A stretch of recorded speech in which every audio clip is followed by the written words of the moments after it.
Her name was Amina. She was only 30 and eyes bright with dreams, her laughter echoing through dusty village paths as she ran to school each morning. One morning, her name was called not for a prize, but for a marriage. "Your husband is waiting," they said. That day, her childhood ended. Her classroom became a kitchen. Her dolls were replaced by duties she did not understand. Every year, millions of girls are married before they turn 18, some before they even know what marriage means. For them, marriage is not a celebration. It is an interruption. It is the moment when innocence is traded for expectation, and a dream is cut short before it has a chance to breathe. At 15, Amina went into labor, her body still a child's. 3 days of pain.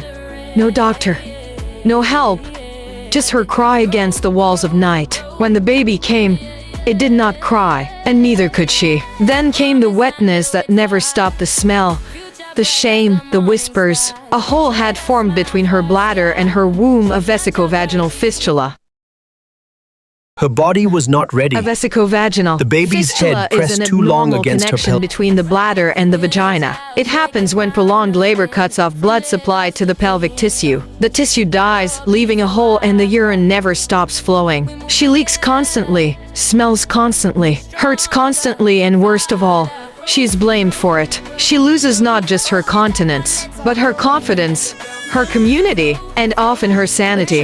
Husbands leave, families hide her, neighbors whisper. Her crime? Being too young to bear a burden never meant for her shoulders. But one day, mercy found her. She was taken to a hospital where compassion wore a white coat. The doctor smiled and said, "You will be fine." After surgery, she woke up to silence, no leakage, no shame. For the first time in months, she smiled. Healing had begun in her body and in her soul. At the rehabilitation center, Amina learned to read again. She learned to sew, to create instead of endure. Her hands, once trembling in pain, now moved with purpose. Every stitch was a statement of survival. "I am still here. I am still worthy." When she returned home, her mother stood waiting with her baby in her arms. Tears met smiles. She kissed her child and whispered, "You will never walk the path I walked." Early motherhood steals youth, but with healing and support, even stolen dreams can be rewoven into purpose. For many girls, life does not change so quickly. Depression, confusion, rejection, these become their companions.